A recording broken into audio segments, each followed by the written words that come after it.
Cookery சேனலை பார்த்து யார் வேணாலும் சமையல் பண்ணலாம். ஆனா சுவையான சமையல் பண்றது எப்படி? நான் இதயம் நல்லெண்ணெயில சமையல் பண்றேன். ஆஹா ஓஹோன்னு பாராட்டுறாங்க. நீங்களும் இதயம் நல்லெண்ணெயில சமையல் பண்ணுங்க, பாராட்ட வாங்குங்க. தினம் தோறும் வாங்குவே இதயம்.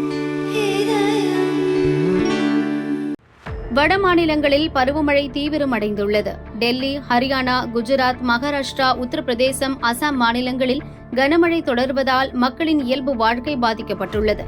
உத்தரப்பிரதேச மாநிலம் கோண்டாவில் சரயு நதியில் ஏற்பட்ட வெள்ளம் ஊருக்குள் புகுந்ததால் வீடுகளை வெள்ளம் சூழ்ந்தது. சாலைகள் துண்டிக்கப்பட்டுள்ளன.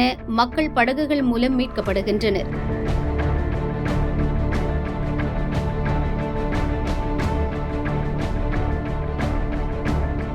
குஜராத் மாநிலம் காந்திநகர், அகமதாபாத், சூரத், வல்சாட் மாவட்டங்களில் கனமழை கொட்டி தீர்த்தது. இதனால் சாலைகளில் மழைநீர் பெருக்கெடுத்து ஓடியதால் இயல்பு வாழ்க்கை பாதிக்கப்பட்டது.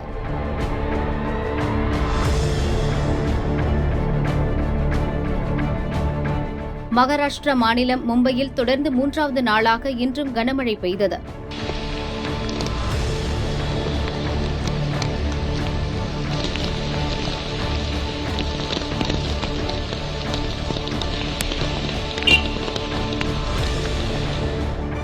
பன்வேலில் பலத்த மழைக்கு மத்தியில் சென்று கொண்டிருந்த பஸ் சாலை திருப்பத்தில் டிரைவரின் கட்டுப்பாட்டை இழந்து ஓடி கவிழ்ந்தது. இதில் 4 பேர் காயமடைந்தனர். டெல்லி, ஹரியானாவிலும் கனமழை பெய்தது.